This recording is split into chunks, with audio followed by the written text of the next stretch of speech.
If you want to install VPN app on a Xiaomi 17T or 17T Pro, first of all we can go to the Play Store.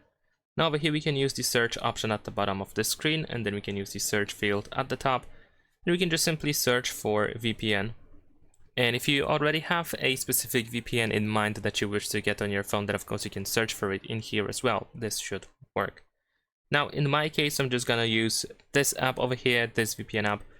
I'm gonna show you how to set this one up, which is very straightforward. In many cases these VPN apps are very simple to set up. You just have to follow instructions that you will see on the screen. But of course feel free to try any other VPN app that you can find in the Play Store. This is not a recommendation. I just have to pick something, so that I'm just gonna show you as an example. So once we have the app, let's open it. Now in this specific case we have the option to continue as a guest, so thankfully we don't have to create an account to be able to use this VPN. You can also create an account in case that's what you need. This is of course recommended, or maybe even necessary if you want to get a premium version. Now we're gonna tap to continue as a guest.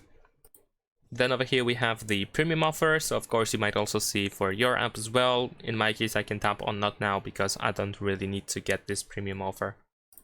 And then you should be able to connect to a server. Now in many cases many free VPN apps don't really allow you to choose the country that you want to connect to. In some cases it is possible to choose, in this one it isn't. So I'm just connected to a random fast VPN server. And of course you might want to check out some settings if you want to make some small adjustments, and that's pretty much all. Of course if you don't like the VPN app you can just uninstall this one and get another one until you find the one that is the most suitable to you, that you like the most. And that's all. Leave a like and subscribe.